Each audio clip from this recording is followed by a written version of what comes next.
आपके साथ आचार्य धर्मेंद्र शास्त्री। सबसे पहले आपको और आपके पूरे परिवार को धनतेरस, नरक चतुर्दशी तथा दीपावली महापर्व की बहुत बहुत शुभकामनाएं एवं बधाइयां।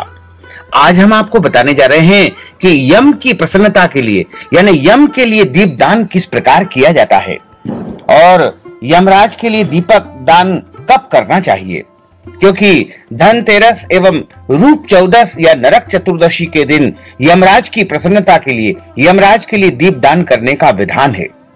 प्राचीन काल से आदि अनादि काल से यमराज के लिए दीपदान की परंपरा चली आ रही है। कार्तिक माह के कृष्ण पक्ष की त्रयोदशी तिथि के दिन यमराज के लिए दीपदान किया जाता है। तो आज हम आपको बताएंगे कि दीपदान की सही विधि क्या होती है, किस तरीके से आपको दीपदान करना चाहिए। यदि आप यमराज के लिए दीपदान करना चाहते हैं तो आपको कुछ सामान की आवश्यकता पड़ेगी। यमराज के लिए दीपदान प्रत्येक परिवार को अवश्य करना चाहिए, क्योंकि यमराज के लिए जब हम दीपदान करते हैं तो हमारे घर परिवार में किसी भी प्रकार से अकाल मृत्यु का भय नहीं रहता है, यानी असमय किसी की भी मृत्यु नहीं होती है। परिवार के सभी लोगों को स्वस्थ और दीर्घायु की प्राप्ति होती है।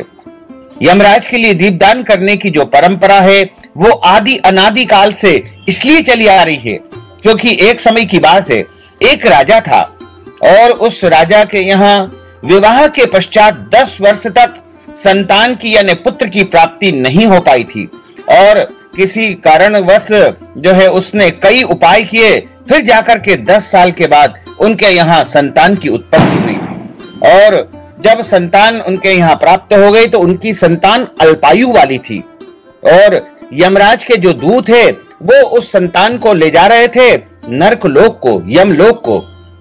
तब वह राजा और रानी तथा उनका परिवार बहुत दुखी हो रहा था। तभी यमराज के दूतों को भी बहुत दुख हो रहा था कि अल्पायु इस राजकुमार की क्यों है। अतः उन्होंने जाकर के यमराज से यानी यमदेव से प्रार्थना की कि हे यमदेव, लोगों को अकाल मृत्यु से बचाने के लिए, आपके भय से बचाने के लिए, दीर्घायु प्राप्ति के लिए कौन से ऐसे उपाय करना चाहिए। तब यमराज ने बताया था कि यदि आप यानी भक्तजन अकाल मृत्यु से बचना चाहते हैं, लंबी उम्र को प्राप्त करना चाहते हैं, तो उनको कार्तिक माह के कृष्ण पक्ष की त्रयोदशी तिथि के दिन रात्रि के समय परिवार के जब सारे सदस्य घर के अंदर आ जाए, ऐसे समय में रात्रि के समय में घर के मुख्य द्वार के बाहर यमराज के लिए दीपदान करना चाहिए। दीपदान की विधि हम आपको ये समझाएंगे, इसको आप पूरे ध्यान पूर्वक देखिएगा। अगर आप त्रयोदशी यानी धनतेरस के दिन दीपदान करते हैं तो अति उत्तम है। अगर आप नरक चतुर्दशी यानी रूप चौदस के दिन भी यदि दीपदान करेंगे तो भी यमराज प्रसन्न होंगे। अगर आप चाहें तो दोनों ही दिन अपने घर के बाहर मुख्य द्वार के समीप में यमराज के लिए दीपदान कर सकते हैं। यम का दीपदान जब किया जाता है तो सबसे पहले हमको हल्दी की आवश्यकता लगेगी, यानी ये हल्दी का घोल हमने इस पृथ्वी को यानी इस पटे को पवित्र करने के लिए बनाया है और उसके पश्चात हमको एक प्लेट में चावल लगेंगे। ये चावल आपको हम दिखा रहे हैं, एक प्लेट में हमने चावल रखे हैं तथा सूखा आटा रखा है जो कि स्वस्तिक का चिन्ह बनाने के लिए हमने रखा हुआ है, एवं कुछ पुष्प रखे हैं और एक कोड़ी हमने ली है।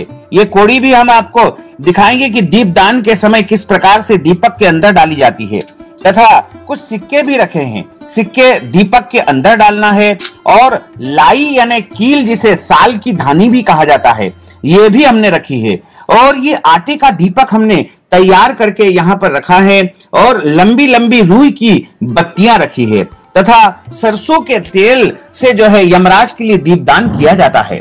इसमें सरसों के तेल का मुख्य रूप से जो है योगदान रहता है। अगर आप आटे का दीपक तैयार